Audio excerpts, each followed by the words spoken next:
নমস্কার বন্ধুরা, সবাইকে স্বাগত দেবমিতার হেসেলে। আশা করি আপনারা সবাই ভালো আছেন।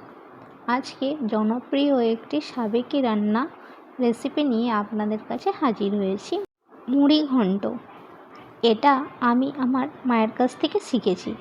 আমার মা কীভাবে বানায় চলুন দেখে নেওয়া যাক। প্রথমেই মাছের মাথাটাকে ভালো করে পরিষ্কার করে ধুয়ে লবণ মাখিয়ে রেখেছিলাম। এরপর 1 চামচ হলুদ দিয়ে মাছের মাথাটাকে ভালো করে মাখিয়ে নিলাম। এবার ওভেনে কড়াই বসিয়ে দিয়েছি, পরিমাণ মতো তেল দিয়ে গরম করে নিলাম।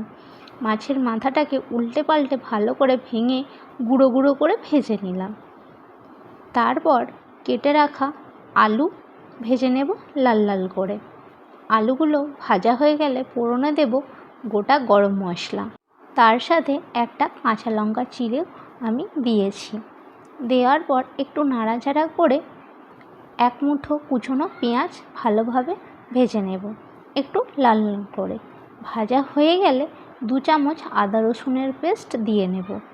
দিয়ে মশলাটাকে ভালো করে কষিয়ে নেব।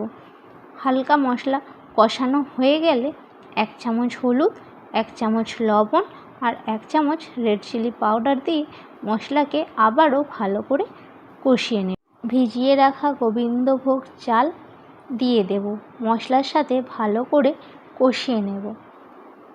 কষানো হয়ে গেলে ওপর থেকে ভেজে রাখা আলুগুলো দিয়ে দেব। হালকা নাড়াচাড়া করে পরিমাণ মতো জল দিয়ে নেব, যাতে চাল ও আলু খুব ভালো মতো সেদ্ধ হয়ে যায় আর একটু মাখা মাখা টাইপও হয়ে যায়। যখন দেখব পুরোপুরি আমাদের হয়ে গেছে, তখন ভেজে রাখা মাথার টুকরোগুলো দিয়ে দেব। দিয়ে ভালো করে কষিয়ে নেব। কষানো হয়ে গেলে ওপর থেকে গরম মশলা আর 1 চামচ ঘি দিয়ে দেব। দিলেই তৈরি আমাদের মুড়ি ঘন্ট। রেসিপিটি কেমন লাগলো অবশ্যই জানাবেন। আপনারা ভালো থাকবেন, সুস্থ থাকবেন। আমার ভিডিও যদি আপনাদের ভালো লেগে থাকে, লাইক, কমেন্ট, শেয়ার, সাবস্ক্রাইব করবেন আমার চ্যানেলটিকে। দেখা হচ্ছে নতুন একটি রেসিপিতে। আজকের জন্য ধন্যবাদ। আর এই রেসিপিটি একবার বাড়িতে ট্রাই করবেন।